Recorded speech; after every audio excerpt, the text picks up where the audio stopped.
The final day of open training camp at Hallis Hall for the 2023 offseason concluded today, and wow, pads were popping all practice long. DJ Moore and Justin Fields, of course, were working together very well as usual. Nate Davis was not padded up again for the Chicago Bears, but all smiles out there, as you can see. Maybe just the vet sitting out at this point.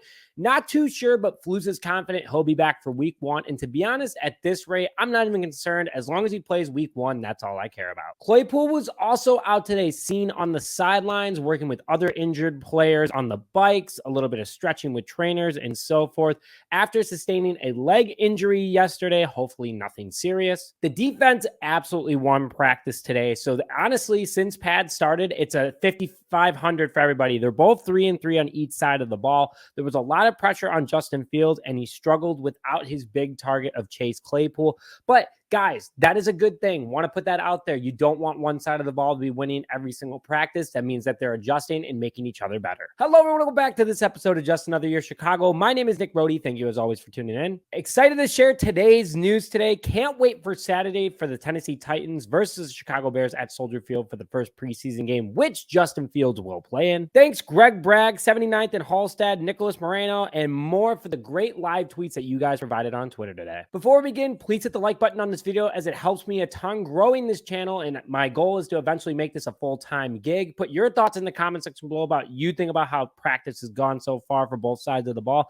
And if you haven't already, if you please could hit that subscribe button. So let's talk about the offense to start today. Justin Fields handled pressure well. He did have a lot of it on him today, which caused him to struggle within the pocket, but he was able to roll out multiple times and hit targets on short routes. That led to a lot of tight end passes today. You can see right here that Marcedes Lewis got a little action today from Justin Fields. He was fully padded, which was good to see. Probably going to see a little bit of him in the preseason game.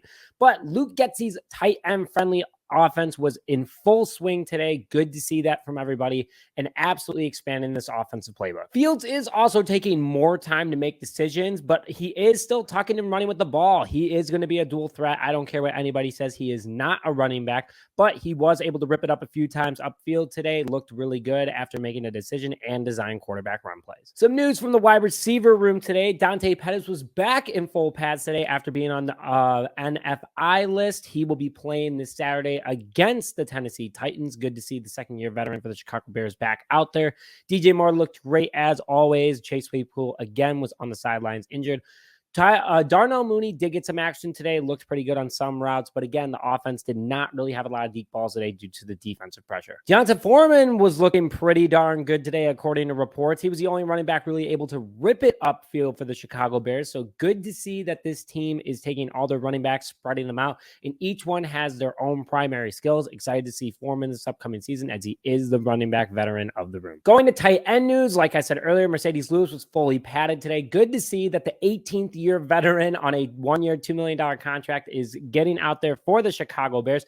Just to put that into perspective, Justin Fields was 6 years old when Marcedes Lewis joined the league. So excited to see that, a good signing. Also, Robert Tonyan had some nice plays today, according to reports. Happy to see them including the tight ends and other veteran tight end in this package. Cole Kmet also had a nice day. So overall, big win for the tight ends. Offensive line, though, that's the big downfall of today. They started really well. You know, happy birthday to Darnell Wright. He looked pretty good on most plays. Braxton Jones as well, going up against Yannick Ngakoue, looked pretty good too, was able to hold his own. The rest of the offensive line, not so good. Not a good look today. A lot of pressure on Justin Fields. Tevin Jenkins gave up a lot of pressure on Fields. So again, there's going to be shining moments, but this defensive line definitely got the best of the offensive line at all three levels of their offensive depth chart. So I don't know. I'm not hitting the panic button yet. I'm still a little, Nate Davis, I just want him out there week one. But overall, the offensive line is better than last year. That's a big plus.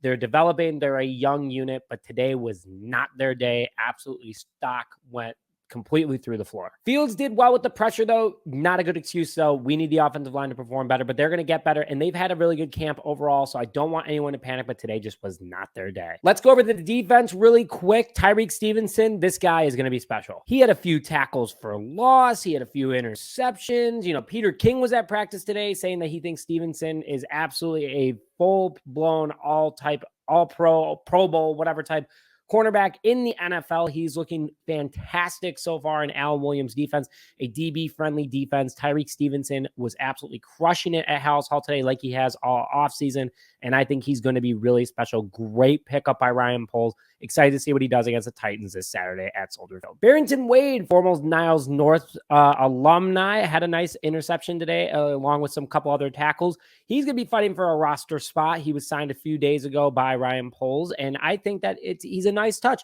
Could he be a practice squad guy? Absolutely, but he's making that case that he can be a depth player on this team. Again, not everyone unfortunately is going to make this 53-man roster, but looks really good so far. Excited for Barrington Wade, another Chicago local native that Ryan Poles loves to bring in. Defensive line absolutely shined today for the defense. Rasheem Green was in the backfield a ton today and also causing big problems for the entire running back room with a ton of tackles for loss, few pressures on Justin Fields, and absolutely blowing up plays. Dominic Robinson was also found a ton in the backfield with the twos, so, he's going to be a strong rotation guy as well. Again, the long 25-year-old is looking very good so far, second-year man out of Miami.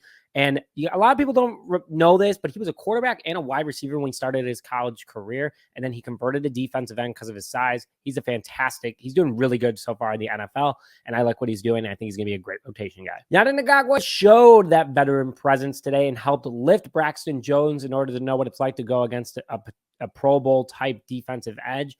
But also on top of it, he was out there sharing really good moments with those guys. And he was actually seen after practice working with Javon Dexter Sr. for a while on the practice field, going over moves, going over what they should do. And I really like that. He's instantly bringing that veteran presence that this very young team needs help with. And, Ngakwe is doing a great job. And Javon Dexter Sr. was looking fast today, according to reports. His Sunday report from Family Fest, I guess, totally was like a motivation to him because he's been doing absolutely fantastic. And I really like what I'm seeing out of Dexter Sr. Really good guy. We also interviewed him. Go check out that interview. It's on our page. But wow, sacks, tackles for loss, he was everywhere. DeMarcus Walker and Tremaine Edmonds were not out there again today. Matt Eberflus says, don't worry about it. They'll be back for week 1. But that's it for the last open practice today. I have highlights coming for you guys tomorrow from week 2, the best highlights that are on Bears Twitter. So stay tuned for that. On top of it, also Saturday morning, I will be dropping a Titans versus Bears preseason expected game, and I will do my best to have highlights for you guys after. But with that, thank you very much for joining this episode of Just Another Year Chicago. My name is Nick Rode, and as always, have a great day.